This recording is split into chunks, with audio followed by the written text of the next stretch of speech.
Hello जी, स्वागत है आपका मेरे चैनल नुहेद कदीम स्टोरी में। पिछली कहानी को ही मैं लेकर आया हूँ जिसका नाम है आह का असर। आज उसका सेकंड पार्ट है, तो चलिए कहानी शुरू किया जाए। अब क्या था, गाड़ी आए दिन गैरेज की शहर को जाती और भारी भारी बिल के साथ वापस आती। अगरचे ये आमिर साहब ने इस बात को महसूस किया, मगर चूंकि वह खुद गाड़ी बदलना चाहते थे, लिहाजा उन्होंने इस बात को ज़्यादा संजीदा तरीके से न लिया और न ही आसिफ पर कुछ शक व शुबह का इजहार किया। इस बात से आसिफ के मंसूबों को ज़्यादा तकवीत मिली और उसने इस बात से ज़्यादा फ़ायदा उठाना शुरू किया। एक दिन आमिर साहब ने अपने दफ्तर के एक मुलाजिम जमशेद को 5,000 रुपये का चेक दिया और उसे हुक्म दिया कि वह आसिफ के साथ बैंक जाकर निकलवा कर लाए। रास्ते में जमशेद को नींद आ गई।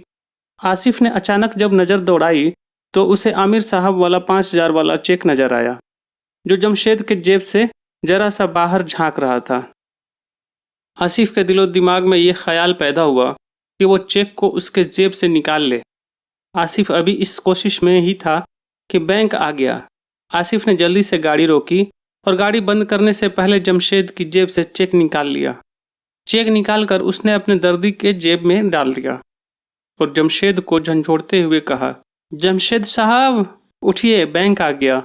जमशेद साहब उठिए, बैंक आ गया। जमशेद माजरत करते हुए गाड़ी से उतरा और बैंक के अंदर चला गया। बैंक में जाकर जब उसने जेब में हाथ डाला तो चेक उसके जेब में मौजूद न था।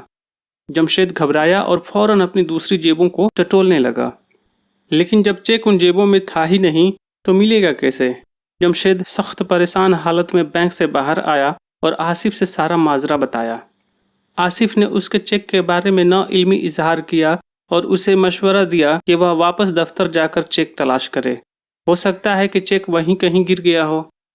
जमशेद ने आसिफ की बात से इत्तफाक दिया और दोबारा गाड़ी में बैठ गया। आसिफ ने गाड़ी दफ्तर की जानिब दौड़ानी शुरू कर दी। थोड़ी देर में वह दफ्तर पहुंच चुके थे।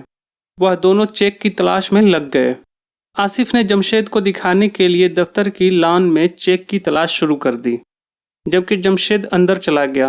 अपनी टेबल पर देखा, अपनी साथियों के मेज़ों पर देखा और तमाम कागजात देख डाला, मगर चेक कहाँ से मिलता, वह तो आसिफ के जेब में था।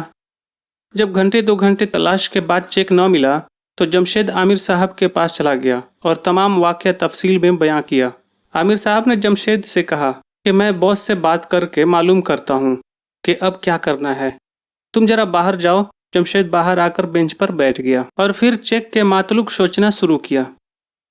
इधर आमिर साहब ने अपने अफसर से राब्ता कायम किया और रहनुमाई की दरख्वास्त की, तो उन्होंने आमिर साहब को ये मशवरा दिया कि अगर कल तक चेक न मिले तो या तो जमशेद ये रकम खुद अदा करे या फिर वो तहरीरी तौर पर यह बात वाज़ेह करे कि चेक की रकम उसके जमाशुदा फंड में से काट लिया जाए। आमिर साहब ने जमशेद को अंदर बुलाया, उसके सामने ये तजवीज़ रखी तो उसने दूसरी बात को तस्लीम करते हुए तहरीरी तौर पर आमिर साहब को लिख कर दे दिया।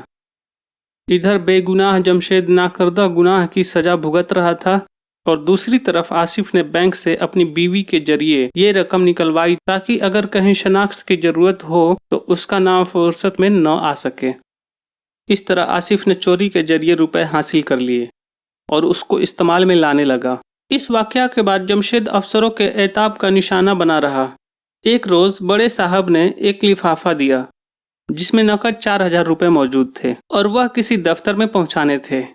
जब जमशेद ने बॉस के बताए हुए दफ्तर में जाने के लिए गाड़ी में बैठा तो उसने बेख्याली में ही आसिफ को बताया कि इस लिफाफे में 4,000 रुपये की नकद राशि है। ये सुनना था कि आसिफ का दिल खुशी से धड़कने लगा।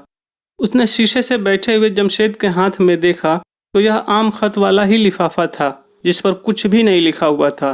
ये चीज़ आसिफ को उसके मंसूबे में कामयाब बनाने के लिए बहुत अहम साबित हुई। चुनांचे उसने दिल ही दिल में जल्दी से एक मंसूबा बनाया। वीडियो की लंबाई को ध्यान में रखते हुए आज की कहानी को यहीं पर रोक दिया जाता है। इसके अगले पार्ट के लिए थोड़ा इंतज़ार करें। आपके प्यार और सपोर्ट के लिए बहुत शुक्रिया। वीडियो को लाइक करें और चैनल को सब्सक्राइब करके रखें ताकि अगली वीडियो आपसे मिस ना हो।